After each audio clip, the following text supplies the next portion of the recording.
যে কিছুই না, শুধু মন খুলে বলার জন্য আমার কাছে আসুন, এবং যদি কেউ না শুনে তো আমি শুনবো। তো আপনার কেসটা ঠিক সেরকম হয়ে গেল। চলেন শুরু করি। এখন আমার মেন গল্প হচ্ছে, আমি যখন ছোট ছিলাম, হ্যাঁ, তখন থেকে শুরু করি। আমার জন্ম জেলা কুমিল্লাতে। তো আমরা 4 বোন 3 ভাই। তো আমার 2 ভাই সবার বড়, আর আমার 2 বোন আমার বড়, তারপর আমি।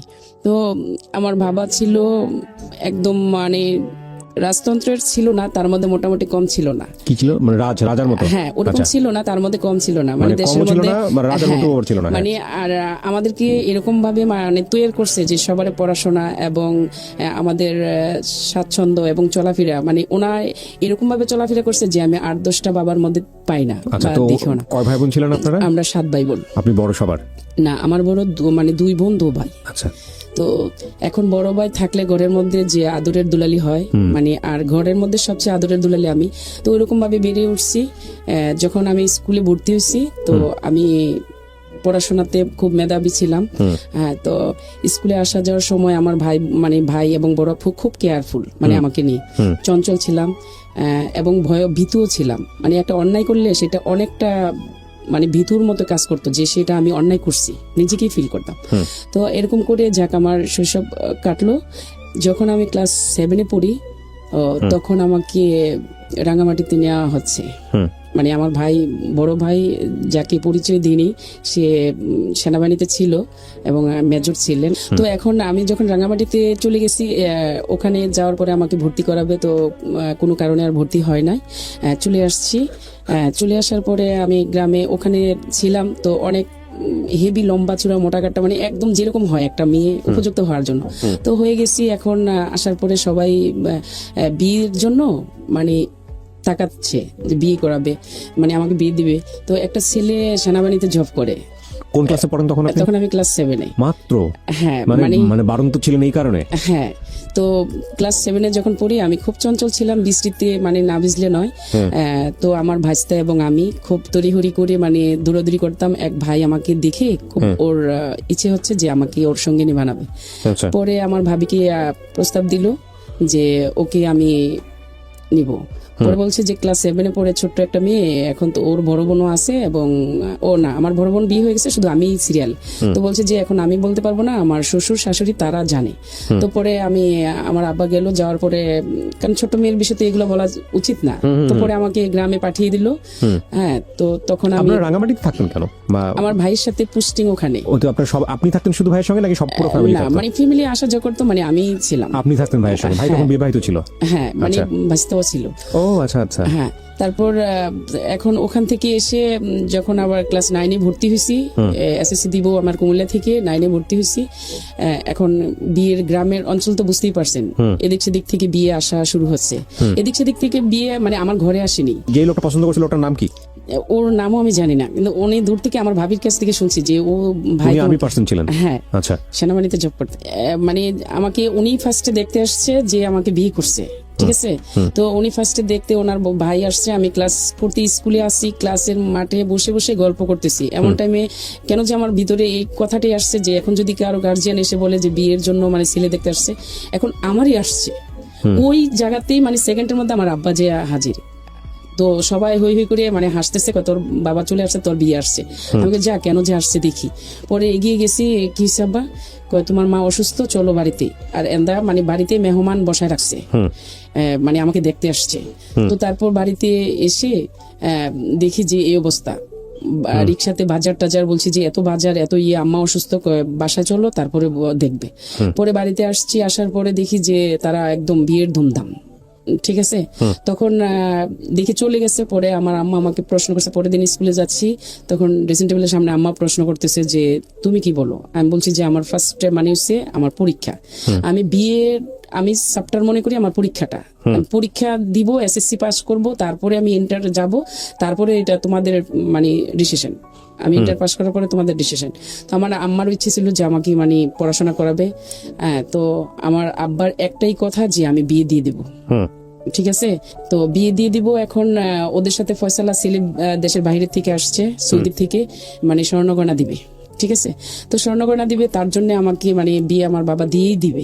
তো দিয়ে দিবে, আমার আম্মাও আমার বড় আপার বাসায় চলে গেছে, যাতে আমাকে ছাড়া তো আমার অ্যাবসেন্টে তো বিয়ে দিবে না। তারপরেও আমার আব্বা কথা রেডি করে ফেলছে।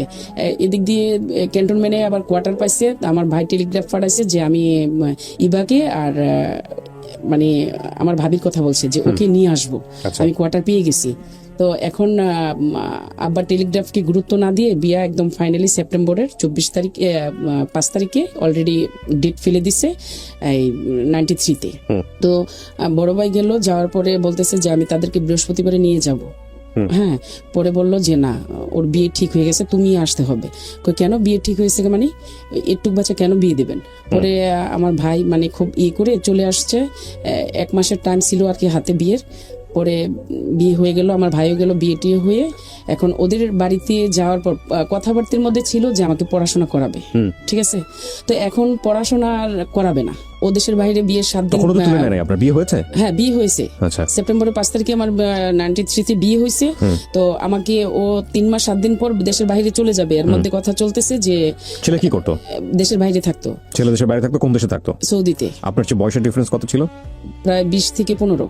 আপনি তখন কোন ক্লাসে পড়েন? ক্লাস 10-এ? হ্যাঁ, 15 থেকে 16 বছর বয়স আপনার। আর ওর বয়স হলো 30 থেকে 32। হ্যাঁ, আচ্ছা।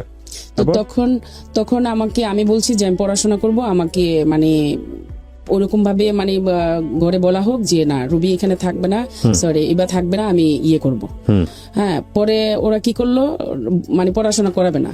হ্যাঁ, বিয়ের দিনের ঘটনা। আজকে আমাকে বিয়ে হয়েছে 2-2.5 ঘন্টা হচ্ছে, আমার মুখ দেখাইতে বলছে, ঠিক আছে। ওদের মানে একটা রুমের মধ্যে দিছে আমাকে মুখ দেখানোর জন্য, মানে সবাই শেষ দেখে যাবে। হ্যাঁ, সবাই দেখে যাবে এবং ওর সাথে আমাকে মিষ্টি মুখ করাবে, ঠিক আছে। ও তখন আমি তোর জানি না, ও আমাকে 20টা টাকা দিছে হাতে, সেটা আমি জানি না, ঠিক আছে। তো আমি হাতে এইভাবে মানে টিস্যুর মতো আপনি বিয়ের আগে? হ্যাঁ, ছেলে দেখেছি, হয়তো আমি জানি না যে এটা ছেলে। আমি ভাবছি ওর বন্ধুকে যে এটা ছেলে, কারণ আমার বাবা তো আমাকে এরকম ছেলে ছাড়া বিয়ে দিবে না, ঠিক আছে।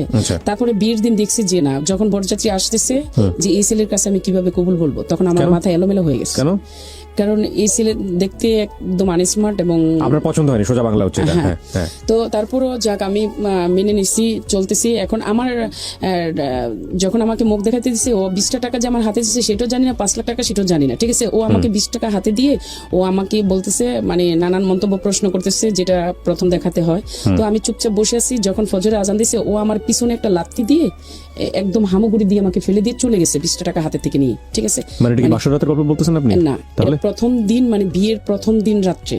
2-2.5 ঘন্টা পরে আমি একটু শেষ করি। বিয়ের প্রথম দিন রাত্রে তো আমরা যতটুকু জানি বাসর রাত না, ওইটা ওইভাবে এখনকার মতো হয় নাই, মানে 3 দিন পরে হয়েছে। আচ্ছা, না আমি তাহলে ওই রাতটা কি ছিল? সবাই আসা যাওয়া করতেছিল? হ্যাঁ, সবাই আসা যাওয়া, মানে আমাকে ছেলের মুখ দেখাবে, ছেলেকে আমার মুখ দেখাবে, মানে মিষ্টি মুখ করা, এটা মানে আমাদের গ্রামের চাল। আচ্ছা, আপনি তখন আপনার বাড়িতেই ছিলেন? হ্যাঁ, আমাদের বাড়িতেই ছিলাম। 2-2.5 ঘন্টা হয় বিয়ে হয়েছে। আচ্ছা, ওদের বরযাত্রীও মানে এখানে মানে কিছু লোক আছে, কিছু লোক চলে গেছে।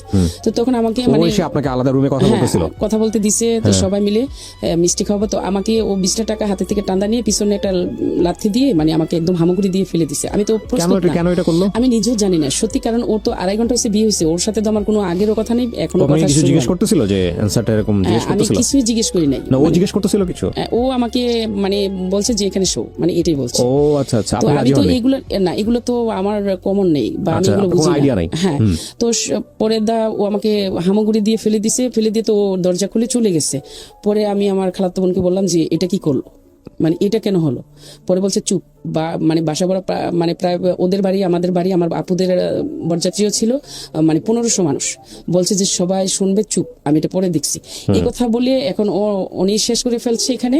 তো পরবর্তীতে 3 দিন পরে মানে ওদের বাড়িতে আমাকে নিবে, ঠিক আছে। 3 দিন পরে নিবে। ওদিনকে সকাল বেলায় মানে জামাইরা একটা বাজার করে, ঠিক আছে, সামথিং বাজার করে আসছে।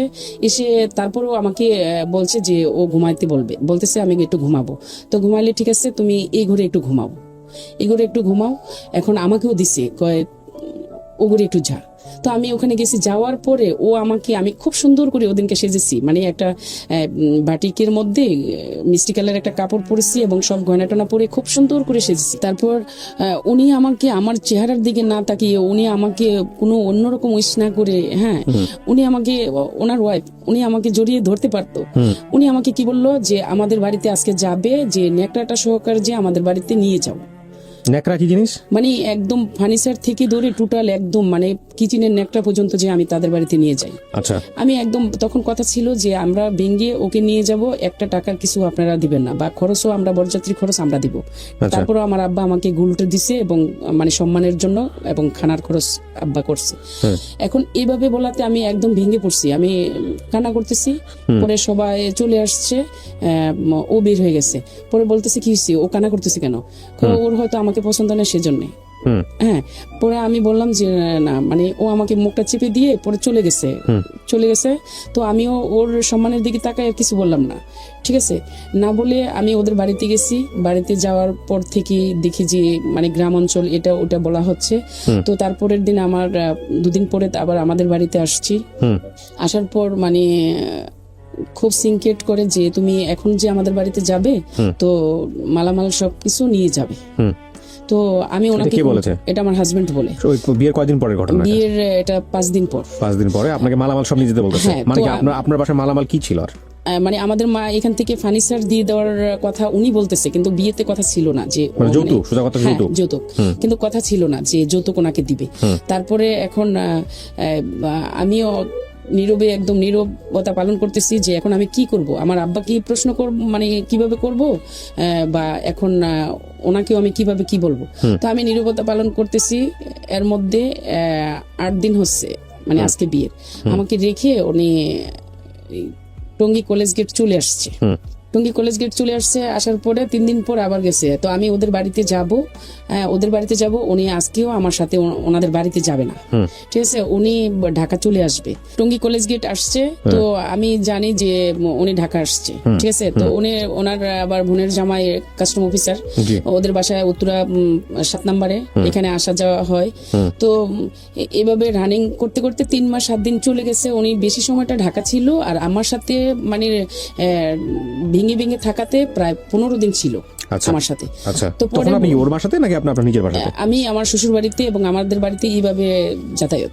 আচ্ছা, হ্যাঁ। তারপরে যখন নাকি দেশের বাইরে চলে যাবে তো আমাকে আবার ঢাকা নিয়ে আসছে 1 মাসের জন্য। আমার এই যে ক্যান্টনমেন্ট আমার ভাই কোয়ার্টার পাইছে, ওখানে নিয়ে আসছে। এই নিয়ে এসে এখানে সকালে চলে যায়, সকাল 8টার মধ্যে ঘুমের থেকে উঠে নাস্তা করে বা 10টার মধ্যে নাস্তা করে চলে যায় এই কলেজ গেটে। ওখান থেকে আসে রাত 12টায় 1টায়। তো তখন আমার বড় ভাই বলতেছে যে ও কোথায় যায়, ও যায়টা কোথায়, মানে ওর তো কোনো কাজ নেই, এখন তো দেশের বাইরে চলে যাবে, ওর ওয়াইফের সাথে সময় দেওয়া এটাই ওর কাজ, ও কোথায় যায়। তো আমার ভাইও বলছে যে ও খারাপ একটা ছেলে। তখন খারাপ একটা ছেলে মানে কি, মানে হুট করে বলে ফেললো, একদম ফুট করে বলে ফেলছে। ওর চালচরণ দেখে যে সকালে যায় রাত্রে আসে, তখন বলছে যে ও একটা লুচ্চা, মানে ও কোথায় যায়, কোথায় সময় কাটায়।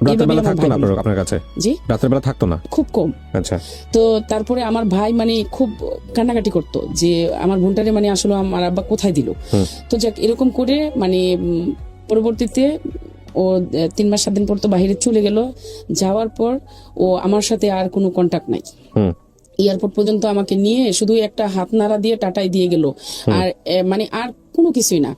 তো মন মানসিকতা এরকম ভাবে ভেঙে গেছি যে ওকে ছাড়া আমি কিভাবে মানে কাটাবো, ঠিক আছে।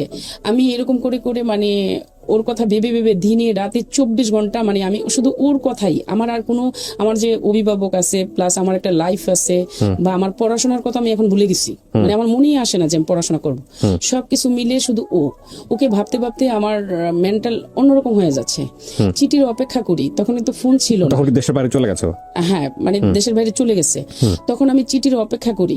তো আমাদের এখানে মানে পিয়ন আসতো সোমবারে, শনিবারে, সোমবারে আর বৃহস্পতিবারে, 3 দিন পিয়ন আসতো।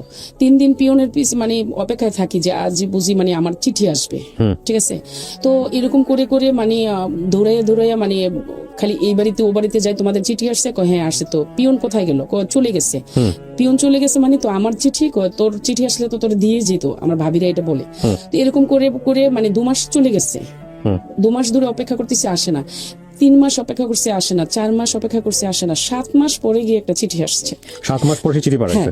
তো 7 মাস পরে গিয়ে একটা চিঠি আসছে। চিঠির মধ্যে লিখছে, কেমন আছো, ভালো আছো, আমার স্নেহ নিও, আমার আদর নিও, এটা লিখছে। আব্বা আম্মা কেমন আছে, মানে ইতি ওর নামটা লিখছে।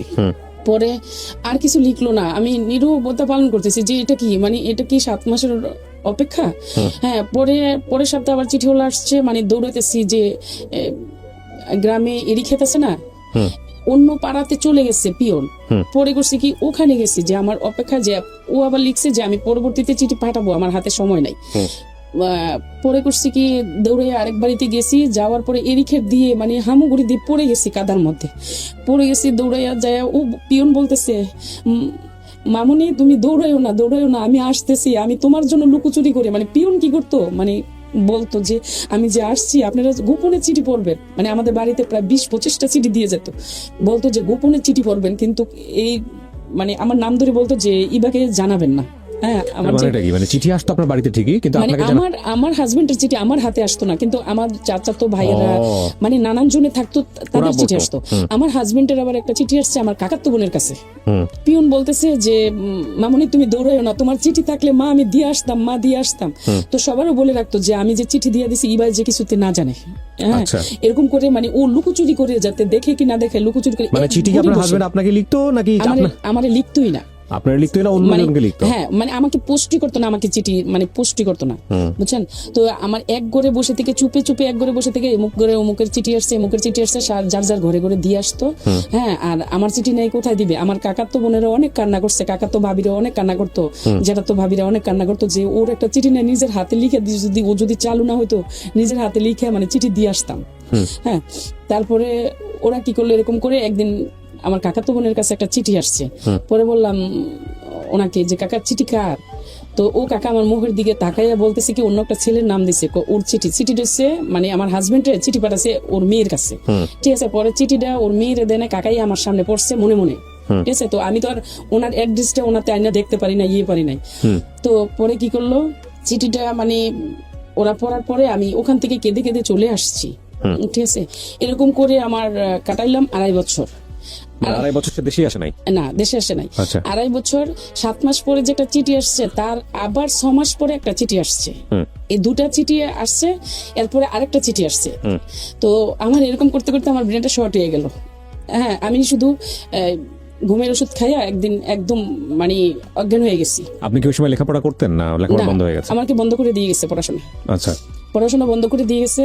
তখন আমি, আমার অভিভাবকরা আমাকে নিয়ে খুব অন্যরকম একটা বিব্রত ফিল করতেছে, আমাকে এখানে ওখানে মানে নিয়ে যায় যে আমি কিভাবে সুস্থ হব। ঠিক আছে, পরে একদিন আমার মানে ডেট আসছে যে তারা আসবে, কিন্তু আমি আমার কাছে কখনো বলেনি। আমি শুনছি যে আমার হাজবেন্ড বাংলাদেশে আসবে।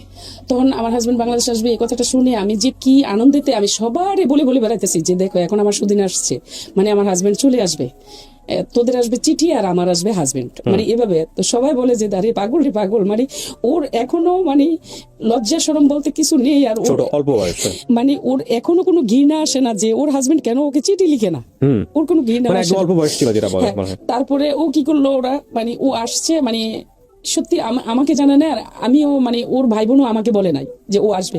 আমি আশায় বসে আছি, সারাদিন আমার পুকুর ঘাটে বসে বসে দেখতেছি যে আমার শ্বশুর আসবে বা আমার বাগিনারা কেউ আসবে আমাকে নিতে। সারাদিন তাকাইয়া থাকি, শুধু খালি পুকুর ঘাটে আমার টেনে টেনে আমার আব্বা নিয়ে আসে, তুমি এখানে কি করো? আমি কি দেখতেছি কেউ আসে কিনা ওখান থেকে। হ্যাঁ, কে আসবে, আসলে বাসায় আসবে। ঠিক আছে, পরবর্তীতে আমি ঘুমের 25টা ওষুধ খেলাম। 25টা ওষুধ খেয়ে মানে আমি পড়ে গেছি। আমার কাকাতো বোনেদের মানে ওষুধ কেন খেলেন? সুইসাইড করবেন? মানে আমি আর বেঁচে থাকার মতন আমার আর দারুণ ক্ষমতা লাগতেছে না, মানে আমার আর মনের মধ্যে কোনো সুস্থির পাচ্ছি না যে আমি কিছু হয়ে গেলে ভালো। ওকেও পাচ্ছি না, মানে ওর আসবে আশাটা আমার জন্য মানে খুব অন্যরকম একটা ইয়ে লাগতেছে। পরে ঘুমের ওষুধ খেয়ে আমি অজ্ঞান হয়ে গেছি। অজ্ঞান হয়ে যাওয়ার পরে আমার শ্বশুর বাড়ি থেকে লোক আসছে। হ্যাঁ, ও কিন্তু ঢাকাতে আসছে, মানে টঙ্গী কলেজ গেটে। পরে ও আমার ভাই আমার ভাবিরা মানে দেশে ছিল, ওরা কুমিল্লা, তখন আবার কুমিল্লা ক্যান্টনমেন্টে ইয়ে হয়েছে, মানে পোস্টিং হয়েছে। তো আমারে ট্রিটমেন্ট করানোর পরে 3 দিন পরে আমারে নিয়ে গেছে এই কুমিল্লা ক্যান্টনমেন্টে নিয়ে গেছে। নিয়ে যাওয়ার পরে আমি ওখানে 3 দিন পরে আমার ছোট ভাই আর আমার এক ফুফাতো ভাই গেছে যে তোর হাজবেন্ড আসছে। আচ্ছা, মানে আমি এলাকাটারে গরম করে ফেলছি। ও ভাবি তাড়াতাড়ি উঠো, ওই ভাবি পাশের ভাবিরও বলতেছি এই ভাবি তাড়াতাড়ি উঠো, তুমিও আমার সাথে যাবে, মানে আমার হাজবেন্ড আসছে বিদেশ থেকে, তুমিও চলো, তোমরাও যাবে। সবাই বলতেছে মানে এবার তুমি একটু ধৈর্য ধরো, তুমি একটু শান্ত হও, যাবে তো সত্যি, তুমি শান্ত হও, তুমি রেডি হও আর আমি তোমার খাবার রেডি করি। ওদেরকে, ওরা আসছে ওদেরকে খাবার দিতে হবে না? আমি করি না, ওরা খেতে হবে না, তোমরা খাবে নাকি আমাকে নিয়ে যাবে, খাইলে দেরি হয়ে যাবে। মানে আমি অস্থির হয়ে গেছি যে ওকে ওকে আমি কখন দেখবো। হ্যাঁ, তারপরে আসছি, এই রেডি হয়েছি, রেডি হওয়ার পরে আমার ভাবি আমাকে মুখে খাবার উঠাই দিতেছে আর আমি হেঁটে হেঁটে রেডি হচ্ছি আর খাইতেছি। পরে আমাকে আইনা বাস ট্রেনে উঠাই দিয়ে গেল, রিক্সা দিয়ে এসে। হ্যাঁ, পরে বাসায় আসছি, আমি বলছি যে আমি তো এখানে যাব না, আমি আমার শ্বশুর বাড়িতে যাব। তো আমার আব্বাও বলতেছে যে ও এরকম পাগল হয়ে গেছে, মানে ও আত্মসম্মান বোধ কিছুই নাই, ও আসবে এক সপ্তাহ ধরে, ও এসে পড়ছে, এক সপ্তাহ হয় ও আসছে, এখনো ওকে খবর মানে আজও পর্যন্ত কেউ নিতে আসছে না, ও যে মানে কখনো না যায়। মানে আমার আব্বা আবার আমার সিফাবাক আমার বোন থাকে, ওখানে চলে আসছে, ওখানে চলেছে যে একেবারে থেকে তো আমার অর্ডার ছাড়া যাবে না। তো পরে 4 দিন পরে আমি কুমিল্লাতে আসার 3 দিন পর আমার চাচা শ্বশুর আসছে আমাকে নিতে। আমার চাচা শ্বশুরের দেখে আমি দৌড়াইয়া যে জড়াইয়া ধরে বলতেছি, বাবা মানে শাহেদ কি আসছে? হ্যাঁ, পরে বলতেছে যে হ্যাঁ আসছে, তো আজকে 1 সপ্তাহ হয়, ঢাকা থেকে আসছে পরশুদিন। পরে আমি যে তড়িঘড়ি করে, আমি তো আগেই ব্যাগ গুছিয়ে রাখছি যে আমি তাদের বাড়িতে যাব। যাবারের পর মানে আমার আম্মা বলতেছে তোমার আব্বা তো নিষেধ করে গেছে যে তুমি যাবে না।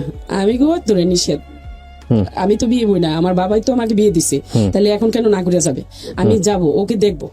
পরে বাড়িতে মানে গেছি, যাওয়ার পর আঞ্চলিক ভাষায় মানে আমার শাশুড়ি আমাকে বলতেছে হাইয়ের পাগল হয়ে গেছে, দৌড়ে আসছে, ওরে যে যাইয়া আনতে হবে ওইটা দেখছে না, বেড়ার কথা শুনছে, দৌড়ে এসে পড়ছে। আমি আর এগুলাতে কোনো কান নেই, যাইয়া ও সিলিং এর উপরে উঠে আসে, লাকিসের থেকে যে নামাইতেছে, সিলিং এর নিচে নামছে, পরে আমি ওরে জড়াইয়া যাইয়া মানে সবার সামনে জড়াইয়া ধরছি, মানে কেমন আছো? কত বছর পরে এটা? 2.5 বছর পর। 2.5 বছর পর। আচ্ছা। পরে জড়ায় ধরছি ওকে সবার সামনে, ওর মানে ফুফাই শাশুড়িরা, চাচা শ্বশুররা, ওর বাবা, মানে ওর মারা, মানে ওর বোনের জামাই, সবাই এখানে সবার সামনে জড়ায় ধরছি যে কেমন আছো।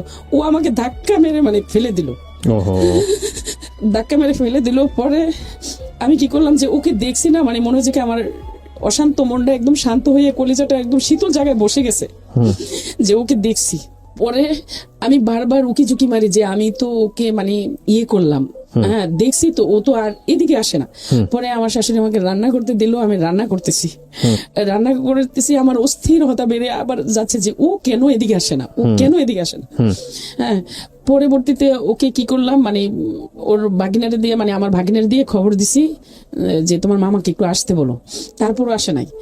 ঠিক আছে, পরে রাত্রে 10:30 বাজে খেতে গেছে, 10:30 10টার মধ্যে খেতে বসছে। পরে ও আমার দিকে একবারও তাকায় না। পরে কাঁঠালের বিচি দিয়ে আমার শাশুড়ির সামনে আমি ওর উপরে ঢিল মারতেছি যে উনি আমার দিকে তাকায়। ও কাঁঠালের বিচি গুলা নিয়ে পকেটে রাখতেছে। পরে ও নিচে নুয়ে মানে নিচের দিকে তাকিয়ে খেয়ে চলে গেছে, পাশের রুমে চলে গেছে। চলে যাওয়ার পরে আমি কান্না করতেছি যে এ কি, মানে ও তো পাগলের মতো না।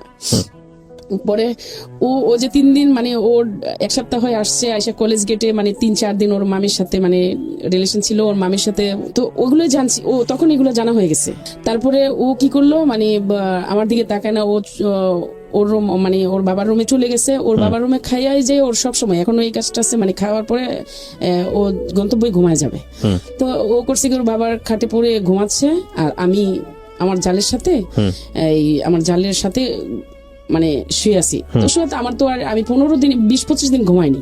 হ্যাঁ, শুয়ে আছি, শুয়ে আমার বুকের যন্ত্রণা এমনটা ভাবে বাড়তেছে যে মানে ও আসেনি, সেটাই ছিল গিয়ে আসবে, আর এসে এখন দেখতেছি সেটা অনেক ভয়ঙ্কর, মানে ওই রুমে ঘুমাচ্ছে আর আমি এখানে। রাত 2:30 বেজে গেছে। পরে আমার শাশুড়িদের জালেদেরও বিবেক নেই যে ওরা তো হাজবেন্ড ওয়াইফ, মানে এত বছর পরে আসছে, বা ছেলের তো অনেকটাই দোষ। তো 8 দিন ঢাকা ছিল, 5 দিন ঢাকা ছিল, তো এখন ওরে আমি মানে ওদের ঘরে দিই। হ্যাঁ, 2:30 যে বাজলে পরে বলতেছে এই উঠে তোদের রুমে তোরা যা। পরে 2:30 বাজে উঠে ওর ঘরে চলে গেছে, বলতেছে এই মনির মা পানি নিয়ে আসো, পানি নিয়ে যাও, মানে নিয়ে এসো 1 জগ। এটা বলার পরে আমি 1 জগ পানি নিয়ে ওদের ঘরে মানে ওই রুমে গেলাম। হ্যাঁ, একটু কাদা পাড়াইয়া মানে অন্য ঘরে যেতে হয়, তো অন্য ঘরে গেছি। যাওয়ার পরে ওর কাদা মাখা পা গুলা আমি ও জগের পানিটা দিয়ে মানে ধুলাই করে দিছি। ধুলাই করে দিয়ে আমার আঁচল দিয়ে ওর পাগুলা মুছে দিছি, হ্যাঁ মুছে দিয়ে তারপর ও গিয়ে একদম শুয়ে পড়ছে। শুয়ে আমি পাশে শুয়ে আছি, শুয়ে পড়ে ও বলতেছে আমি কার জন্য কষ্ট করলাম, কার জন্য বিদেশ করলাম, আমি কার সুখের জন্য বিদেশ করলাম। তখন আমার আস্তে আস্তে অন্যরকম একটা জিদ বাড়তেছে, কারণ ও তো আমার জন্য কষ্ট করছে যে ও আমাকে ছেড়ে ওখানে ছিল, হ্যাঁ তো ও আমার জন্য বিদেশ করছে, আমার সুখের জন্য। ও তো আমার সুখ কখনো চায়নি। ও তো আমার 3টা চিঠি দিছে 2.5 বছরে, 3টা চিঠি দিছে। আর ও তো সারা রাত 2:30 বেজে গেছে, এখন মাত্র আসছে। এসে ও তো আমার সাথে কোনো কথাই বলে নাই। ও 8 দিন হয় বাংলাদেশে আসছে। আসার পরে আমার 3 দিন 5 দিন ঢাকা ছিল, 3 দিন পরে বাড়িতে আসছে, তারপরে গিয়ে আমাকে আনছে। এই জিদগুলো আমার ভিতরে এখন চলে আসতেছে। হ্যাঁ, পরে আমি নিজে নিজে একটু ফুলতেছি, অন্যরকম একটা মুড নিতেছি যে কেন এগুলা। হ্যাঁ, পরে আমিও চুপচাপ করে কান্না করতেছি। পরে ওর আর কিছু বললো না, ও আমার কান্না দেখে পরে আমাকে একটু জড়ায় ধরে বলতেছে যে কষ্ট হয়েছে তোমার অনেক, তাই না? হ্যাঁ, যে 2.5 বছর ছিলে আমাকে ছাড়া। তখন মনে হচ্ছে কি ও যে জিদগুলা না আমার চলে গেছে। ও যে বলছে যে কষ্ট হয়েছে আমাকে ছাড়া, হ্যাঁ জিদগুলো চলে গেছে। পরে সকালে হবে 6টা 7টার দিকে, 6টা 5:30টার দিকে সকাল হবে, ঠিক আছে? ও আমাকে যখন 2:30 বাজে গেছি না, 3টার সময় আমাকে ও পুকুর ঘাটে নিয়ে গেছে। 3টা বাজে পুকুর ঘাটে নিয়ে গিয়ে পরে বলতেছে, পুকুর ঘাট থেকে বাসায় এনে বলতেছে ও ঘুরে চলে যাও। তো আমি ও ঘুরে চলে যাব, ওর সাথে প্রতিবাদ করার মতো মন মানসিকতা আমার নাই এবং সাহস নেই। পরে আমি ও ঘুরে চলে গেছি। ও ঘুরে চলে গিয়ে আমার শাশুড়ি দরজা ধাকাইতেছি, দরজা খুলতেছে না। তো আমি চুপচাপ করে এই যে ওটাতে বসে আছি। পরে নামাজের জন্য লোক যেতেছে, দেখতেছে আমাকে, আমার নিজের ওটা খারাপ লাগতেছে যে আমি এখানে বসা, মানুষে কি ভাববে। হ্যাঁ, পরে বলতেছি মা একটু দরজাটা খুলেন না, আজান দিয়ে দিতেছে, একটু দরজাটা খুলেন, নামাজ পড়বেন না। পরে দরজা খুলছে, খোলার পরে কয় তুমি এত সকালে আইসো? সকালে আসছে এটা বল না, কয় তুমি কি আসে পড়ছো কেন? পরে আমি যাইয়া ওই আমার জালের খাটে আমি শুইয়া ঘুমাইতেছি, ঠিক আছে না, কাজকর্ম করছি সকালবেলা, যা যা কাজ থাকে। যৌথ পরিবার ছিল, সবাই মিলে একসঙ্গে থাকতো? হ্যাঁ, আমার বড় যার কথা বলতেছি, ও যা সিলেট ছিল, এমনি বেড়াতে আসছে, দেবর আসছে শুনে আসছে, আর যৌথ পরিবারই ছিল। তো এখন সকালবেলা যা কাজ করার কাজ করতেছি। ও 10টা বাজে ঘুম থেকে উঠে আসছে। হ্যাঁ, 10টা বাজে এসে ওর মতো গোসল সেরে ওর মতো ও আছে, ঠিক আছে? তো আমার আর খবর নেই। ওর সকালবেলা আবার পাশের গ্রামে বিশাল বড় হাট, ওখানে চলে গেছে। ওখান থেকে রাতের দুপুর 3টা 3:30টার দিকে আসছে। হ্যাঁ, সকালের ভাত খেয়ে চলে গেছে। তো এখন দুপুরে কোথায় খাবে? আমি তো খাই না, সকালেও খাই না। ও আমাকে বলে নাই যে নাস্তা খাইছো বা খাবে কিনা, ও আমার সাথে দেখাই করে নাই। তো আমার এমন ওরা দেখে খিদাও নাই। পরে আমি দুপুর 2:30 3:30 বেজে গেছে, তাও আসে না। আমি অপেক্ষা করতেছি যে ও আসবে, কখন খাবে। হ্যাঁ, তো আসছে, এসে আমার শ্বশুরের রুমে, শ্বশুরের খাটে ঘুমিয়ে গেছে। এরকম করে হ্যাঁ গেল 1 সপ্তাহ।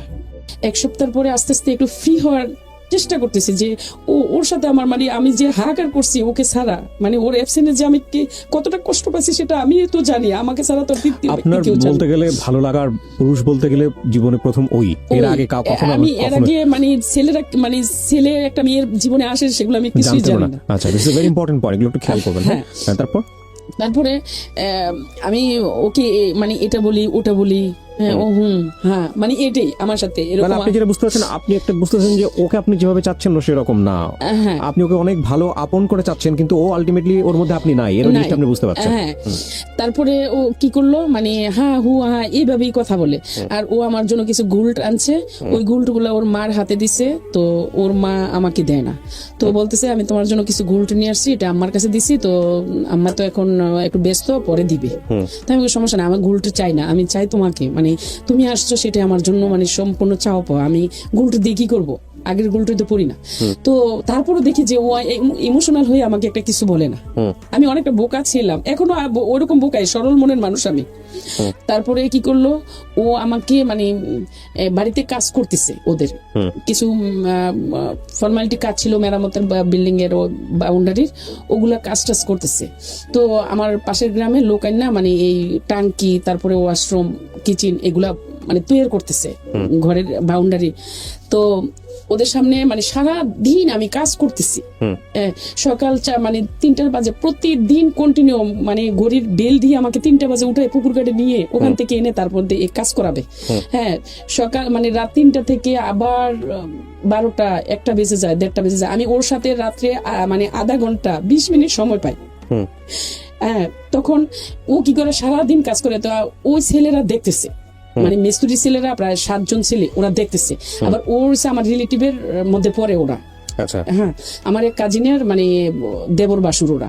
তো এখন ওরা কি করছে যে সবাই ভাবতেছে যে এই কি এমন একটা সুন্দর, মানে আমি সুন্দর কিনা জানি না, ওরা যেটা বলছে এমন একটা সুন্দর বউ রাইখা, মানে ও সারাদিন কোথায় থাকে আর বউরে 1 সেকেন্ড সময় দেয় না, ওরা বলা বলি করে। ঠিক আছে, তো একদিন করছে কি, আমার এমন মানে মাথা ব্যথা, বমির বেগ, আমি রান্না করতেছি, এখন পড়ে গেছি, এই বটি দিয়ে মাছও কাটতেছি, রান্নাও করতেছি, হ্যাঁ পড়ে গেছি এখানে। কারণ আজকে 20-25 দিন ধরে কোনো ঘুম নেই আমার, খাবার দাবার নেই। আমি হ্যাঁ, আমি 10-12 দিন হয়েছে আমি কোনো খাবারই খাই নাই। ঠিক আছে, কোন পানিও আমার পিপাসা পায় নাই ওকে দেখে। তো আমি পড়ে গেছি, পড়ে যাওয়ার পরে হ্যাঁ ওরা হাউ মাউ করে কান্না করতেছে, এই মানে এই আপনাকে বউ পড়ে গেছে। এখন ওরা তো আমার ধরতে পারে না, কারণ ধরলেই সমস্যা যে আরেকবার বউ পাতালগুলো করে আমাকে ঘরে কিভাবে নিবে। হ্যাঁ, হাউ মাউ করে ওরা চিৎকার মানে শুরু করছে, এই আপনাদের বউ পড়ে গেছে। এগুলো পরে শুনছি আমি যেটা, হ্যাঁ আপনাদের বউ পড়ে গেছে। পরে ওই করছে কি, আমাকে আমার হাজবেন্ড আর কি মানে কোলে করে আমাকে কিচেন থেকে আইনা বেডরুমে শোয়াইছে। শোয়াইছে পরে আমি ঘুমাই, মানে ঘুম নাকি অজ্ঞান সেটা তো আমি নিজে জানি না।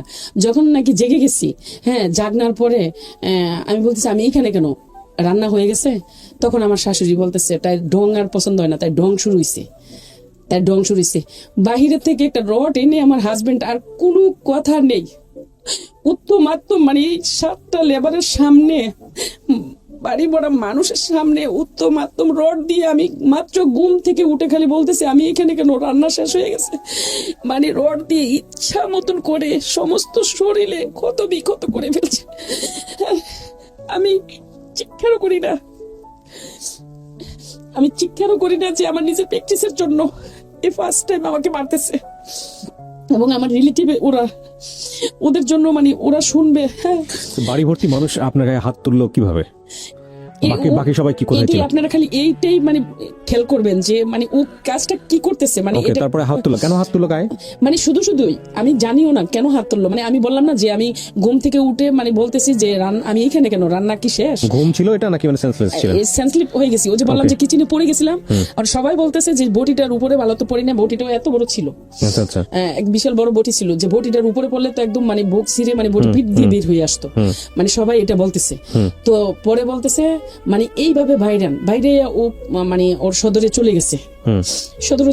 আমি উঠে ওর বাড়ি খেয়ে উঠে পরে কিচেনে ও যে ওদের রান্না বান্না করে যে মানে রান্নার হান্ডি পাতিল, তার মধ্যে লেবারদের খাওয়াইছে, এই প্লেট বাড়ি এইগুলা মানে আমি মাজতেছি। ঠিক আছে, এগুলো মাজতেছি, মেজে তারপরে বাউন্ডারিতে পানি দিতেছি, পিড়াতে পানি দিতেছি। তারপরে ওই ছেলেরা তাকাইতেছে আর মানে বলতেছে, আরেকটা ছেলে কান্না করতেছে, আমরা আজকে বাড়িতে যাবো, বাড়ি যাইয়া বাবিরে সবকিছু বলবো। পরে যাইয়া ওরা ওদিনকে বলছে আমরা আজকে মানে আজকে কালকে পরশুদিন 3 দিন কাজ করবো না, আমরা বাড়িতে যাবো। ঠিক আছে যাও।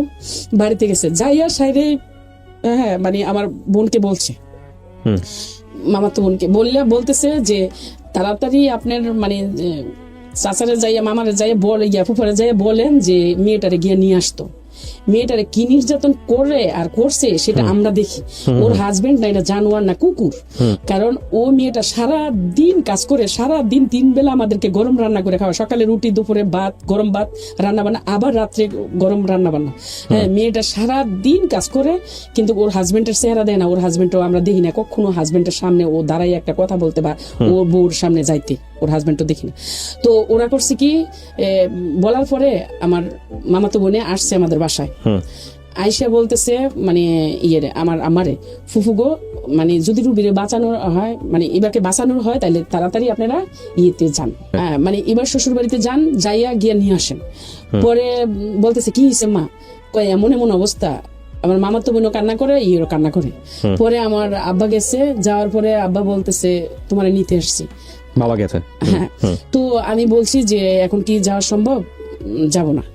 কারণ এখন কাজকর্ম বাড়িতে আর যাব না, আর ও যদি যায় তাহলে আমি যাব। তো ওকে এটা আপনি কেন বললেন এরকম মার খাওয়ার পরে? ও এরকম মার খাওয়ার পরে মানে আপনি এটা কেন বললেন বাবাকে? আপনার তো চলে আসা উচিত ছিল। ও আমি চলে আসার উচিত, আমি তো ওর ভাত খাইতেছি আর ও তো আসছে, মানে আমার তো ফার্স্ট টাইম মারছে, আমি কিভাবে চলে আসবো? এটা আপনার নিজে থেকে আসছে নাকি পরে আপনাকে বোঝাইছে ও? না, আমার নিজের থেকেই। নিজের থেকে হ্যাঁ, আসছে? ও আমার সাথে তো কথাই বলে নাই, মানে 3 দিন পর্যন্ত কথাই বলে নাই। আচ্ছা, 3-4 দিন পরে ওর আমার সাথে সব সময় রাগের একটা খুব ছিল। কেন ছিল জানি না, কি যৌতুকের জন্যই ছিল নাকি ওকে কোনো কারণে কেউ ঘুরাইয়া রাখছে সেটাও জানি না আদৌ পর্যন্ত। হ্যাঁ, তারপরে ও কি করলো, মানে ওকে যা বলছে আমার আব্বার সাথে খারাপ ল্যাঙ্গুয়েজ, মানে খুব কড়া মিজাজে বলছে যে না যাওয়া যাবে না, আপনার মেয়েকে নিয়ে যান।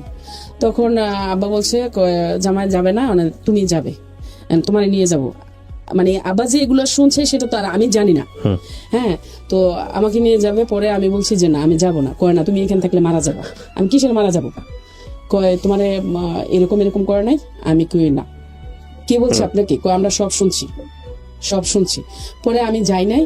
পরে ওর আবার পরের সপ্তাহে আসছে, আসার পরে গেছি, যাওয়ার পরে আমার মা জড়ায় ধরে কান্না করতেছে, আমার দেখতেছে কোথায় মারছে কোথায় কিসছে। আমি এগুলো তোমরা কোথায় থেকে শুনছো? কয় ওই আপার কথা বলছে যে ও আয়সা সবকিছু বিস্তারিত বলছে। আর তুমি কি নির্যাতন সইতেছো, হ্যাঁ সবই আয়সা বলছে, সব এই মিস্ত্রিরা দেখে আয়সা মানে তোমার আপার কাছে বলছে।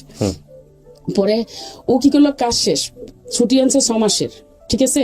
তো ও ইন্দোনেশিয়ার মেয়ে ওখানে রেখে আসছে, সেটা তো আমি বাংলাদেশ থেকে জানি না। তো ও ইন্দোনেশিয়ার মেয়ে রেখে আসছে, ওখানে ছুটিটা কাটাবে, ঠিক আছে? তো ও 1.5 মাস ছিল। এর মধ্যে ও আমাকে এইভাবে দেখায়, আমার কাজ শেষ থাকা শেষ, কিবরিয়া ভাই হাতটা এইভাবে এরকম করে, আমার কাজ শেষ থাকা শেষ। তখন আমি বলতেছি তুমি তো 6 মাসের ছুটি নিয়ে আসছো, তো তোমার কাজ শেষ থাকা শেষ মানে অন্তত তুমি তো 6 মাস না থাকো 5 মাস থাকবা। হ্যাঁ, তুমি আমার আর কত মানে কষ্ট দেবা, তোমার ছাড়া আমার আর সম্ভব না থাকা, তুমি আর যেতে পারবা না। হ্যাঁ, পরে ও কোনো পাত্তাই দেয় না। পরে ও কি করলো, মানে কাজ শেষ থাকা শেষ, ও টিকিট মানে ফাইনালি করতেছে। ও কি করলো, মানে চলে যাবে। আমি ওকে কিছুতেই মানে আমার হ্যাঁ ভালোবাসা দিয়ে আপ্যায়ন দিয়ে মানে ওকে কিছুতেই আমি ধরে রাখতেও পারতেছি না। মানে ওর কখনো আমার সাথে 5 মিনিট সময় কাটানোর জন্য ওর সময়ও হয় না। হ্যাঁ, পরে আমি আরেক বিব্রত পড়ে গেলাম যে এ কি, মানে আমার যেটা ধারণার বাহিরে হয়ে যাচ্ছে, এটা এ কি আমার লাইফটা মানে এরকম কেন? আমার ফিউচার তো এইভাবে গড়ার কথা ছিল না, অন্যরকম ভাবে আমি গড়ার ইচ্ছে ছিল। তারপরে ও কি করলো, মানে টিকিট মিকেট ওকে করতেছে। এর মধ্যে আমার 10 দিন বা মানে 8 দিনে আমার সাথে ছিল, আর বাকি সময়টা ওর কলেজ গেট ওর মামানির সাথে ছিল, ঠিক আছে? পরে ও সৌদি থেকে আসার সময় মানে সিডি ক্যামেরা নিয়ে আসছে, মানে সিটি নিয়ে আসছে।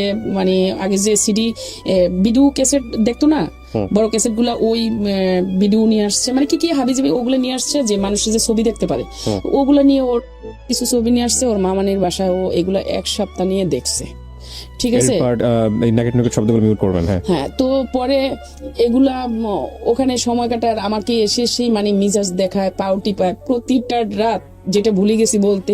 যেদিন আসছে ওদিনকে আমার হ্যাঁ মানে 3:30টায় তো আমাকে মানে 3টায় তো আমাকে বের করে দিছে।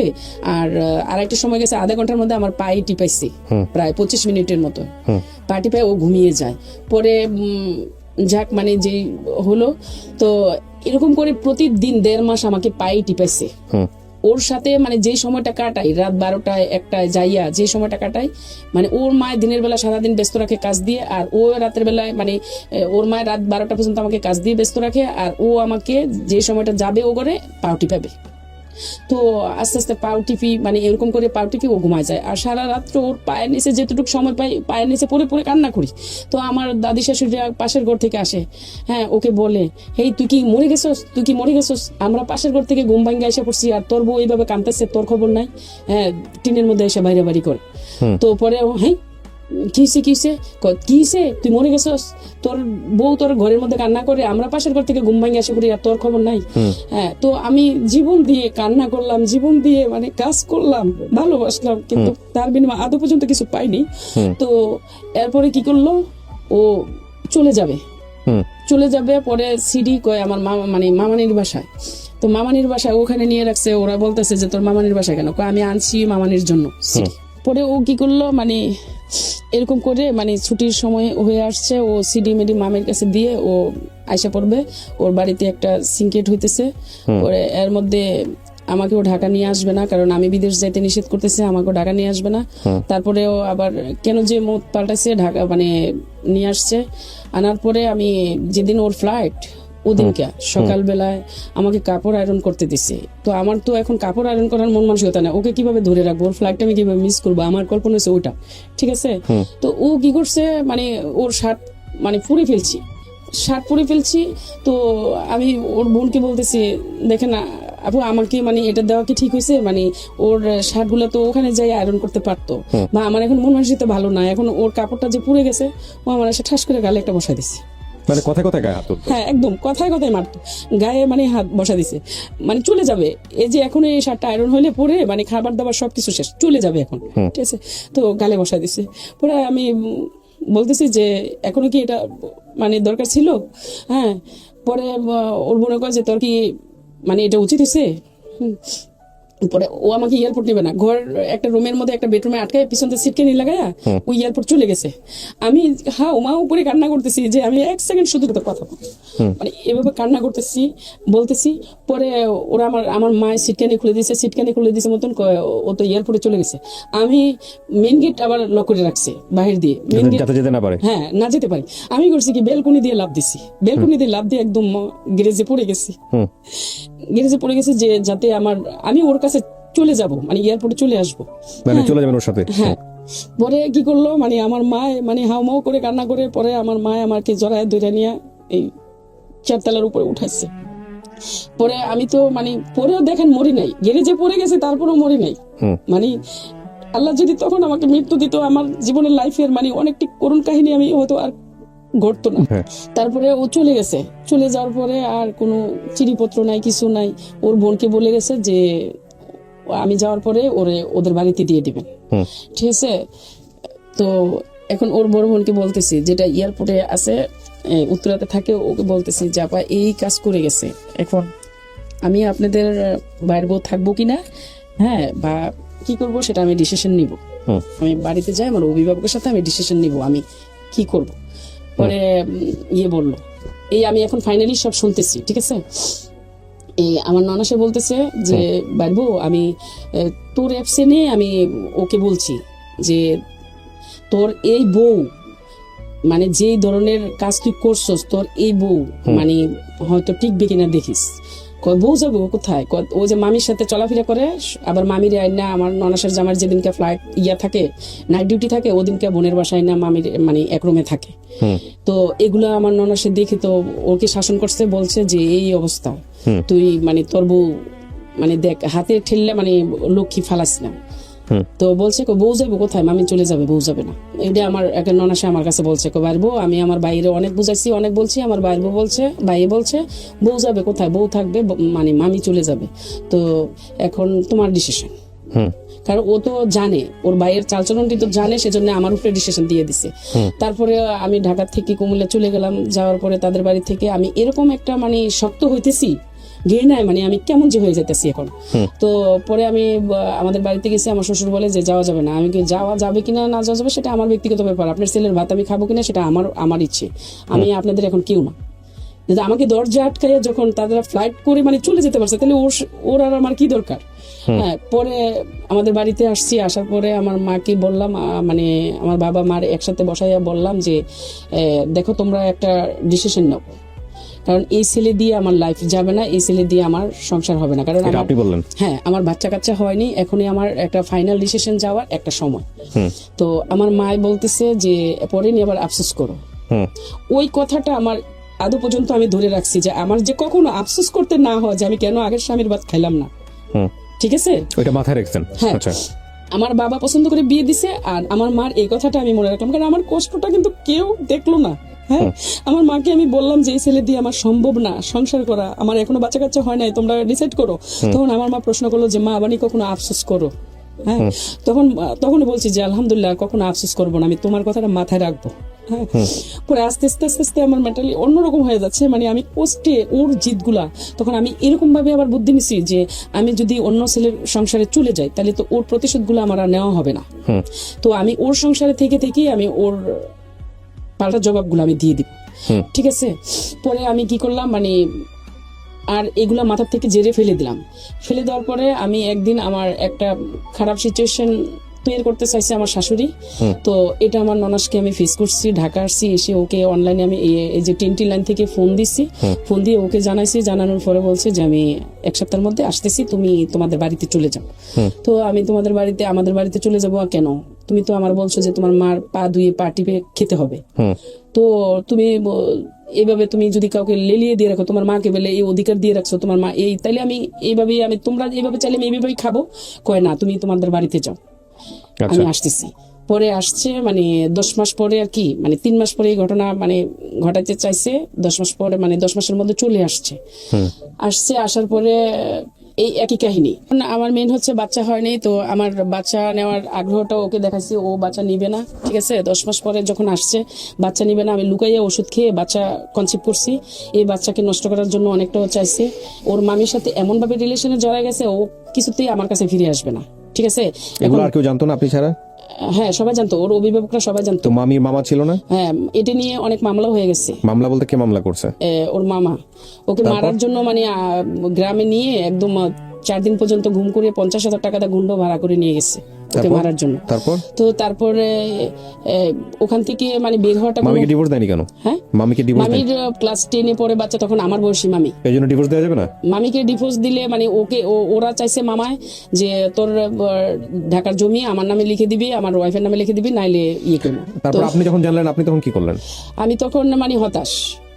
আমার কাহিনী তো হওয়া শুরু হচ্ছে মানে হতাশ। কি করলেন আপনি? হতাশের মধ্যে আমরাও হতাশ আর কি আপনার অ্যাক্টিভিটিস থেকে। হ্যাঁ, মানে হতাশ যে এই অবস্থা, মানে ওখান থেকে বের হওয়া যাবে না। তখন আমার বাচ্চা কনসিভ করার পরে আমার সাথে ও কোনো যোগাযোগ নাই, আমাদের বাড়িতে আসে না, আমার বাড়িতে রাখছে সবসময়। বেশিরভাগ ও বাংলাদেশে থেকে আমাদের বাড়িতে রাখতো, আর বিদেশ থাকাকালীনে ওর মার সেবা আমার করাতো। তো এখন বাংলাদেশে এসে ওর মামিরে নিয়ে সারা দিন রাত 24 ঘন্টা সময় কাটা। ওর মামিরে নিয়ে সপ্তাহের মধ্যে একদিন আমার কাছে আসে, আইসা মানে খুব ব্যস্ততা, হ্যাঁ, আর ওর মামির কাছে থাকে। এরকম করতে করে বাচ্চা ডেলিভারি হয়েছে সিজারে, ঠিক আছে। সিজারে হয়েছে আজকে 3 দিন না, আজকে 2 দিন। মানে হসপিটালে শুধু আমার মা আর আমি তো সিজারের মধ্যে এখানে আমার সেলান চলতেছে, আর আমার বেবিটারে দেখার মতো শুধু আমার মা। তো আমার মাও এখানে কালচার কিছু বুঝতেছে না। তো ও কি করলো, মানে আজকে রাত্রে মামির কাছে চলে গেছে। আমাদেরকে হসপিটালে রেখে মামির কাছে চলে গেছে। তো গেছে এই আজকের সন্ধ্যায় গেছে, আজকে রাত্রে ছিল, কালকের সারাটা দিন ছিল, এই রাত্রে 11:30 বাজে আসছে হসপিটালে। পরে আমি ওখানে সিজার অবস্থায় আমার খুব রাগ উঠে গেছে। পরে আমি এইভাবে বলছি যে তোর ওখানে মানে মামির কাছে কেন গেছো? মামির কাছে কেন? মানে আমি যে একটা হসপিটালে সিজারের একটা ব্যক্তি, আমার মা এখানে কিছু কালচার বুঝতেছে না, তো এখানে কেন? এইভাবে কেন হইতেছে? আর কত কষ্ট আমি পাবো, আর কত কষ্ট আমাকে দেওয়া হবে? হ্যাঁ, পরে ও বের হয়ে গেছে, আবার বের হয়ে গিয়ে ওর বোনের বাসায় ঘুমাইতেছে। হ্যাঁ, পরে ফোন দিতেছি বাসায়, নার্সেরাও ফোন দিতেছে, আপনার ওয়াইফের এটা লাগবে, আপনি আসেন। পরে আমার ভাগ্নাকে পাঠাচ্ছি, ঠিক আছে। পরে যখন আমাকে রিলিজ দিবে তো ওদিন আসছে, মানে 4:30টার দিকে, মানে ওদিনকে আসছে আমার রিলিজ নিয়ে যাবে।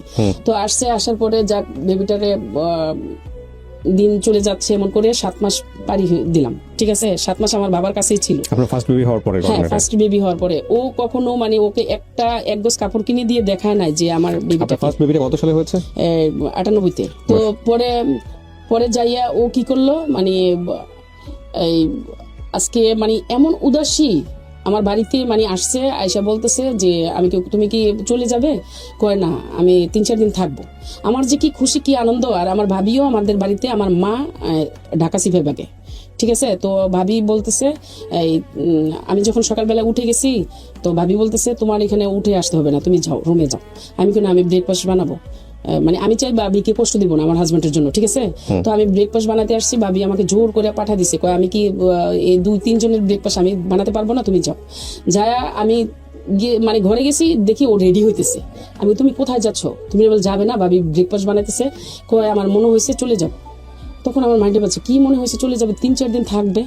ও করছে কি প্যান্ট শার্ট পরে বের হয়ে যাইতেছে, আমি করছি কি এই অবস্থায় আমি যে ও যেখানে যায় ওর সাথে সাথে আমি চলে যাব, ঠিক আছে, কারণ ও তো আমার সবসময় এরকম জ্বালাইতেছে, আমি চলে যাব আমার মেয়েটারে নিয়ে, আমি একদম মানে ওর পিছনে আমি পানি ভেঙে এই পর্যন্ত পানি কোমর পর্যন্ত পানি ভেঙে আমি অন্য রাস্তা দিয়ে চলে গেছি, ঠিক আছে। চলে গিয়ে স্টেশনে যখন গেছি ওর একটা রিক্সাতে উঠছে, আমি করছি কি ফিরতে আরেকটা রিক্সাতে উঠছি, রিক্সাতে উঠতে তখন রিক্সাওয়ালার বলতেছি ভাই ও রিক্সাটা ফলো করে করে যাবেন, ঠিক আছে। তারপরে ওই রিক্সাটা ফলো করে করে যাইয়া মানে একবার বাস স্ট্যান্ড একবার লসঘাট, একবার বাস স্ট্যান্ড একবার লসঘাট, এমন করে করে ওখানে 120 টাকা ভাড়া চলে আসছে, 5 টাকার ভাড়ার মধ্যে, ঠিক আছে, মানে দূরত্ব 5 টাকার ভাড়া, তো 120 টাকা চলে আসছে। পরে করছে কি ও একটা মানে লসঘাটে একটা গাছের নিচে দাঁড়াইছে, দাঁড়ানোর পরে আমি রিক্সাতে নেমে দাঁড়াইছি, দাঁড়াই এসে যা ওর বাচ্চাটা আমি ওর কোলে দিছি, আমি কি ধরো যেখানে যাবে আমারে না নিয়ে যাও, তোমার বাচ্চা নিয়ে যাও। ও করছে কি ড্রিম দিয়া বাচ্চাটা কোলে না নিয়ে ও আমার হাত থেকে নিয়ে ড্রিম দিয়া নিচে ফেলে দিল বাচ্চাটা। আমি দৌড়াই আমার মেয়ের আমি কোলে নিয়ে কান্না করতেছি, ঠিক আছে, কান্না করতেছি, কান্না করে পরে ও কি করলো মানে বাস স্ট্যান্ডে আসছে, আবার আমি বাস স্ট্যান্ডে আসছি, বাস স্ট্যান্ডে আসছে পরে ও আমি চলতি গাড়িতে মানে ও লাফ দিয়ে উঠে গেছে, আমিও করছি কি গেছি উঠতে, ও আমার লাফতি দিয়ে বুকের মধ্যে বাচ্চা সহকার আমাকে সহকার একদম ফেলে দিচ্ছে। আশেপাশের লোকজন, বাসের লোকজন কি করছে? হ্যাঁ সবাই একসাথে জড়ো হয়েছে, মানে ফেলে দিছে, ফেলে দেওয়ার পরে আমি তো একদম মানে চিতে শুয়ে আছি, পরে কান্না করতেছি, সবাই আসছে কন্ট্রাক্টদার মানে বাস স্ট্যান্ডের যারা মানে ঘাট ওরা আসছে, এসে বলছে ওকে, আমি আমার হাজবেন্ড, হ্যাঁ, পরে বলতেছে তুমি কিছু মানে অর্ডার করো, খালি ওরে মানে এখানেও যেতে পারে নাই বাস, আর বাদ যেখানে যাক ওরে আমরা ধরে নিয়ে আসবো। তারপর আমি এটা আমাদের হাজবেন্ড ওয়াইফের বিষয়, কিন্তু আমি কেন এটা বললাম তখন, কেন মানে আপনার কাছে বলি না যে ওকে ধরেন, আমি এখন এগুলো ফিল করি যে কেন বললাম না, আর এই মুখ দেখাতে আর বাড়িতে যাব না, ঠিক আছে।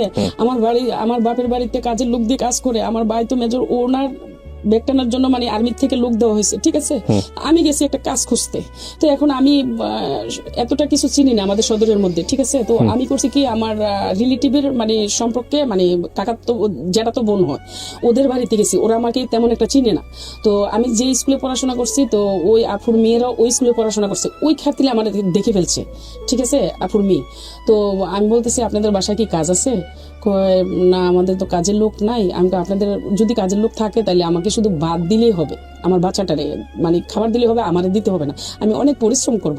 হ্যাঁ আপনাদের এখানে মানে আমার রিলেটিভ কিন্তু তারা, যে আপনাদের এখানে আমার খালি একটু ঠাই দিবেন, আমি না খেয়েও কাজ করব, আমার বাচ্চাটারে শুধু খাবার দিলে হবে, ঠিক আছে। এরকম করে করে পরে ওরা বললো কি না মানে আমাদের এখানে কোনো কাজের লোক নাই, অন্য জায়গায় চলে যাও।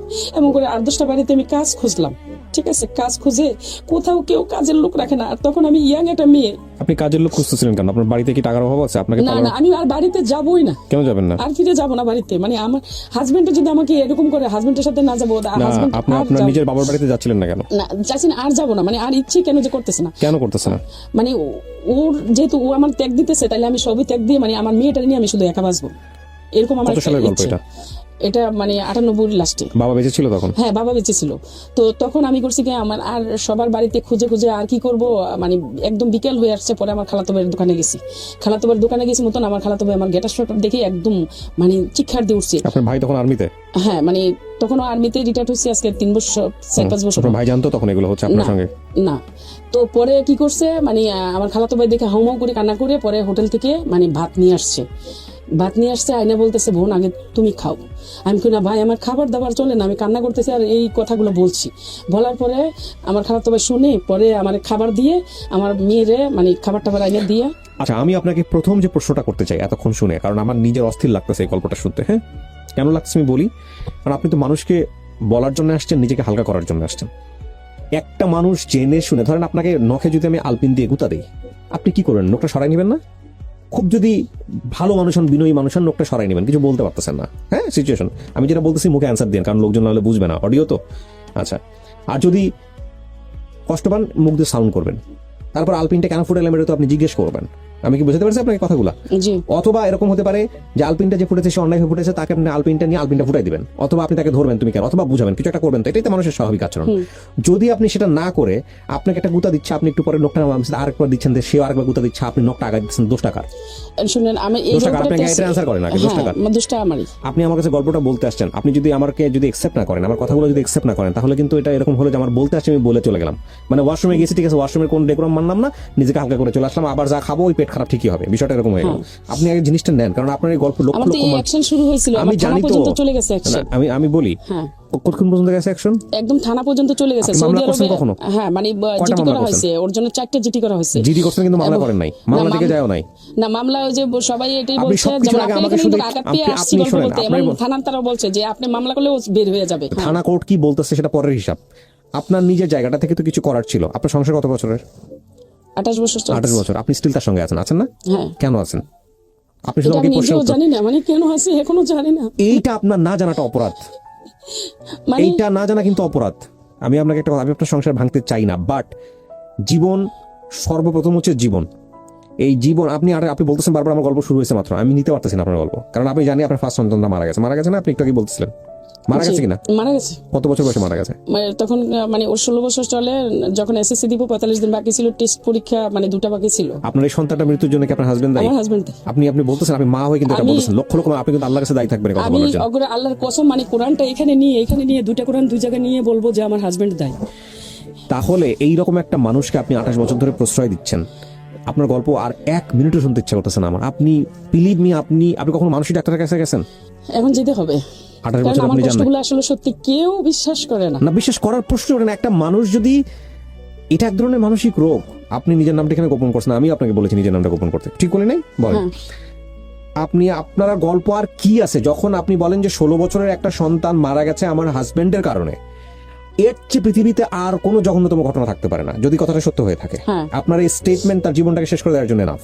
হ্যাঁ, আমি আপনাকে কথা বলতেছি, আপনার সমস্ত কিছু গোপন করে আমরা এখানে প্রচার করতেছি। কিন্তু আমার প্রশ্ন হচ্ছে যে আপনার বাবা তো ভিক্ষুক ছিলেন না? ছিলেন না। আপনার বড় ভাই একজন আর্মি অফিসার। হ্যাঁ, আপনাদের তো একজন মানুষকে খেয়ে পরে বাঁচানোর মতো একটা অবস্থা বাবার বাসায় আছে কিনা? না, এটা বলেন। হ্যাঁ, মানে যথেষ্ট ছিল। আপনার মা বলছে যে একটা সংসার ছেড়ে একটা সংসারে যাও না। আপনি যাইতেন না? আপনি ছেড়ে দিতেন? এটা ছেড়ে দিয়ে আপনি একা একা থাকতেন? আল্লাহ তো না করে নাই, ধর্ম তো না করে নাই, সমাজ তো না করে নাই। ওই সমাজের জন্যই যায়নি। কি আপনি সমাজে কি দেখাইছেন? সমাজ আপনার কিছু দিছে? কোন সমাজের জন্য? এটাই আমার বাচ্চা বলছে, সেজন্যই গল্প বলতে পারছি না। আমারও আগ্রহ ছিল কি না। সমাজ দিছে আপনার বাচ্চা? আপনি যখন গল্পটা বলতে আসেন, আপনার বাচ্চা আর শোনেন, আপনার মেয়ে আর আপনার ছেলেটা বাইরে বসে আছে, আপনি গল্প বসে আসেন, আমি আলাদা করে তাদের সঙ্গে বসেছি। বসে আমি তার কাছ থেকে 5 মিনিট শুনলাম যে আপনি যেগুলো বলতে আসতেন একতরফা কমপ্লেন, আমি এটা আদৌ প্রচার করবো কিনা। আমরা একতরফা কমপ্লেন প্রচার করতে পারি বিকজ আমরা আসলে কখনো আইডেন্টিটি হাইড ফ্ল্যাশ করি না। আমি শুধু একটা কথা আপনাকে বলি, আপনার হাজবেন্ড আপনি যা বলেছেন এখানে সব যদি সত্য হয়, সব, আমি যদি কথাটা বলছি এই কারণে এই ব্যক্তিটাকে আমরা সামনাসামনি আনি নাই, আপনি সবচেয়ে বড় অপরাধী আমার চোখে। কেন অপরাধী জানেন? সন্তানকে মারা গেছে সেটার জন্য আপনি বলতেছেন আপনি কোরআন শরীফ শপথ, যদি কোরআন শরীফে শপথ করাটা অন্যায়, এটা একটা বড় ধরনের গুনাহের কাজ। শপথ শুধুমাত্র আল্লাহর নামে করতে হয়। সেখানে আপনি এরকম একটা শপথ করার পরে আপনি যদি বলতেছেন যে পুরো দুনিয়া সাক্ষী মাথার উপরে যে আমার সন্তানের মৃত্যুর জন্য সে দায়ী, আপনি এই মানুষটার সাথে সংসার করেন কিভাবে? 1 সেকেন্ডের জন্য তো মন থেকে ওই মানুষের পাশে দাঁড়াতে ইচ্ছা করে না।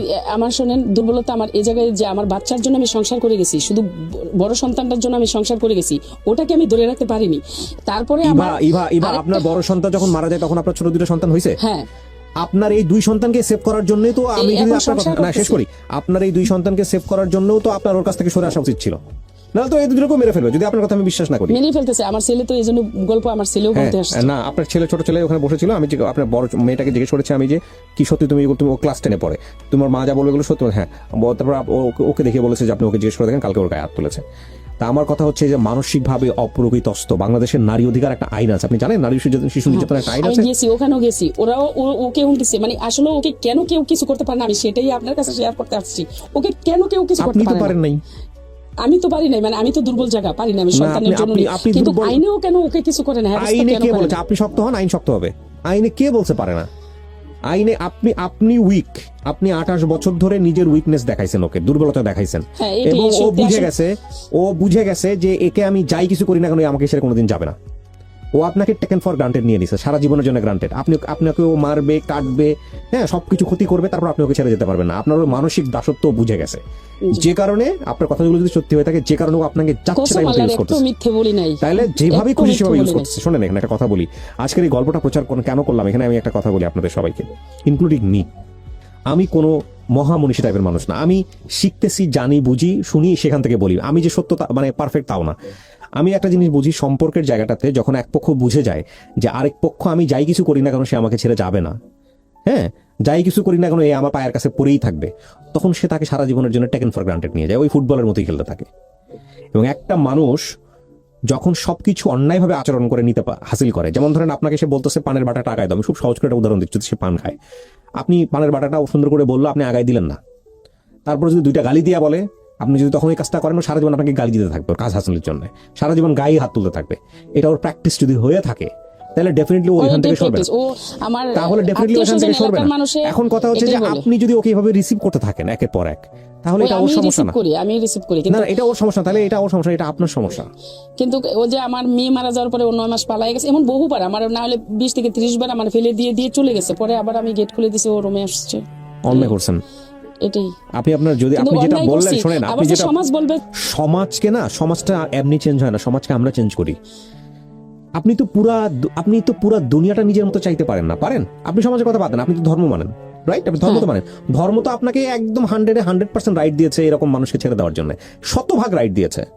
আপনি যেটা বললেন সেটা যদি সত্য হয়ে থাকে, আপনাকে তার সঙ্গে থাকতে পারছেন, কোনো রিজন দেখাতে হবে না, আপনি পরের দিনই ছেড়ে দিতে পারেন। একটা ছেলেকেও যেভাবে অধিকার দিয়েছে, একটা মেয়েকেও সেভাবে অধিকার দিয়েছে, যদিও আল্লাহর কাছে সবচাইতে মানে অপছন্দের কাজের মধ্যে একটা। ওর মিথ্যে কথা অনেক বলে, বুঝছেন? আপনি ওর মধ্যে কোনো কমপ্লেইন করেন না, আপনি শুনেন আপনি ওর এগেইনস্ট আর কোনো কমপ্লেইন করেন না, কারণ আপনি যেগুলো বলতেছেন এতে ওর গুনাহ হালকা হচ্ছে। আমি শুধু আপনাকে একটা কথা বলি, সেটা হলো যে আপনি সমাজ কি বলবে এইটার মুখের দিকে তাকায় আপনি আপনার সন্তানটাকে মেরে ফেললেন। আপনিও তো দায়ী এটার জন্য। না, আমি তো বাসায় ছিলাম না। না না, আপনি দায়ী। আপনি কেন দায়ী বলি আপনাকে? একটু একটুটা বলার মানে কি, যে আমার কত বড় কষ্ট বুকের ভিতরে চাপা নিয়েছি। আমি 8টা ডায়েরি লিখছি, ঠিক আছে, আর লিখতে পারছি না, ক্লান্ত আপনি হয়ে গেছি। 8টা ডায়েরি লিখছেন, 16টা ডায়েরি লিখেছেন, 25টা ডায়েরি লিখেছেন, আপনি আরো ডায়েরি সারা জীবন ধরে লেখেন, এটা কোনো ইমপ্যাক্ট তৈরি করে? না, আমার দেখেন ইভা, আমি একটা কথা বারবার বলি, আপনার এই কষ্টটা বাড়তেই থাকবে, হ্যাঁ, ডাইমেনশন চেঞ্জ হতে থাকবে। কষ্টের জায়গাটা এখন অন্যদিকে ঘুরে গেছে না। আপনার সন্তানদেরকে আপনারা বেটার ফিউচার দিতে পারছেন? মানসিকভাবে সমস্যায় পড়তেছে না এই বাচ্চাগুলো? বাচ্চাদেরকে তো দেখেন না, আমি জানেন না, দেখেন না, বাদ দিলাম, এগুলো তো মানসিকভাবে, এত বাবার প্রতি রেসপেক্ট নাই। হ্যাঁ, দুজনের একজনও থাকবে না। আপনি সাথে করে আজকে গল্পটা নিয়ে এসে বলতে আসছেন, বাবা তো না পারতেছে সন্তানের কাছে যাইতে, না পারতেছে আপনাকে হ্যাপি করতে, এরা পাচ্ছে না পাচ্ছে বাবাকে না পাচ্ছে। একটা ছোট বাচ্চার মনে কি পরিমাণ মানসিক প্রেসার পড়ে যখন বাপ মায়ের সম্পর্ক খারাপ থাকে, এইটা যারা পরিবারে বড় হয়েছে তারা সবাই জানে। একটু মনোমালিন্য হলে মনে হয় যে পুরো দুনিয়াটা অন্ধকার হয়ে গেছে। সেখানে বছরের পর বছর, মাসের পর মাস আপনার বাচ্চারা এরকম দেখতেছে, আপনারা কি মনে করতেছেন যে একটা সুন্দর হয়ে বড় হচ্ছে? ডেফিনেটলি বড় হচ্ছে না। তাইলে আপনি যদি বাচ্চাকে বেটার ফিউচার দিতে নাই পারেন, তাইলে আপনি বুঝলাম আপনি তাহলে আপনারা কি করতেছেন? আপনি দেখেন, আপনি যদি বাচ্চার কথাই মনে করেন, তাহলে তো ওর কাছ থেকে সরে আসা উচিত। না, এখন সরে যাব, ও তো মানে কিছু কালচার অন্যরকম, মানে এগুলো বললেও তো আপনাদের এখানে বিশ্বাস হবে না। কি কালচার অন্যরকম? ও কিন্তু কিছু কুফরি কাজ জানে। না না না না না না, শুনুন, কুফরি কাজ জানে, ঠিক আছে, আপনি বাদ দেন এগুলা। আপনি কুফরি কাজ জানেন, কুফরি থেকে কাটানোর জন্য তো আপনি যদি ধর্মের লাইনে যান, সেটার জন্য তো হাজার রকমের দোয়া আছে, আপনি সেটা করছেন না? আমি ওর সবসময় তাহাজ্জুদ নামাজ পড়ে দোয়া করি, আমি বেঁচে আছি। তাহলে আপনি আল্লাহর কাছে দোয়া করেন যে আল্লাহ আমাকে একটা বেটার ফিউচার দাও, ব্যাস, দ্যাটস অল। আর তো কোনো কিছু বলারই থাকে না।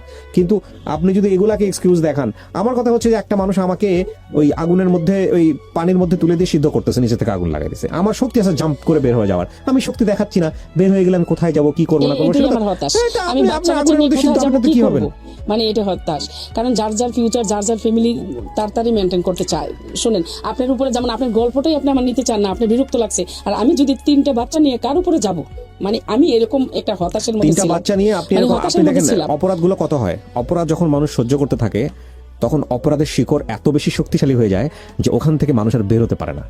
প্রথম বাচ্চাটা যখন এরকম একটা ঘটনা ঘটলো, তখন যদি আপনি বের হয়ে আসতে পারতেন, প্রথম বাচ্চা হওয়ার আগে যদি আপনি বের হয়ে আসতে পারতেন, বের হয়ে আসার অনেকগুলো চান্স ছিল। যে মানুষ বিয়ের 2.5 ঘন্টার মধ্যে গায়ে হাত তোলে, সে যে একটা মানুষ না, সে যে একটা অমানুষ, সে যে একটা সেন্সলেস টাইপের পারসন, যদি আপনার কথা সমস্ত সত্যি হয়ে থাকে, আমি বারবার বলতেছি, তাহলে এই মানুষটার সঙ্গে 28 বছর যে সংসার করে, তার চেয়ে তো খারাপ মানুষে আমার দৃষ্টিভঙ্গি তো হচ্ছে সেটা। খারাপ এলাকার মানুষও কেউ বলে না ভালো, ওর আত্মীয় স্বজন, ওর ভাগ্নেও বলে লাথি দিয়ে বের করে দাও, লাথি দিয়ে বের করে দাও। আপনার মানে আপনি আমার কথা হচ্ছে এটা কেন করতেছেন? আমি দেখেন ইভা, আপনার মতো সমাজে ইভা অসংখ্য আছে। রুটি রুজি আল্লাহর হাতে, আল্লাহ রিজিকের ব্যবস্থা করে রাখছে। একটা মানুষের কন্টিনিউ অপরাধ করে যাবে, আপনি সেটা মুখ বুজে করে সহ্য করে যাবেন, এমন তো না যে বলেই শুধু সহ্য করে গেছি, নাহলে আসলে আর্থিক অবস্থা দুর্বলতা বাপের বাড়িতে নেই, ঠিক আছে।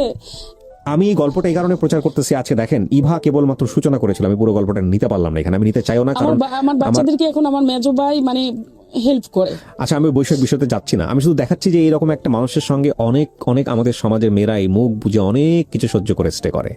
এটা যেমন সত্য, এটা একটা মেয়ের জায়গা থেকে যেমন সত্য, এটা একটা ছেলের জায়গা থেকেও সত্য।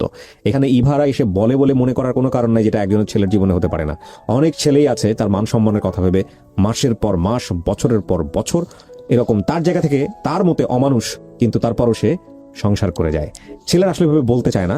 আর ছেলেদের ওই যে বললো যে সমাজ কি ভাববে, সমাজের চোখে আমরা সমাজটাকে এমন ভাবে তৈরি করেছি, ছেলেদেরকে রেখেছি দানবের জায়গায়। মানে একটা ছেলে কখনো কাঁদতে পারবে না, একটা ছেলে কখনো অন্যায় করতে, একটা ছেলেকে একটা মেয়ে অন্যায় করতে পারে বা একটা মেয়ে অত্যাচার করতে পারে, একটা ছেলে এটা যদি কারোর কাছে গিয়ে বলে, থানাতে গিয়ে বলে, থানা বিশ্বাস করে না, মানুষের কাছে আসলে মানুষ হাসাহাসি করে। মানে ছেলেটাকে আমরা এমন একটা জায়গায় রেখেছি, এবং সেই সুযোগটাও যে একটা মেয়ে বা একটা নারী সংসারে নেয় না তা কিন্তু না, অনেক সময় নেয়। এবং একইভাবে একটা মেয়ের ক্ষেত্রেও এটা সত্য হতে পারে।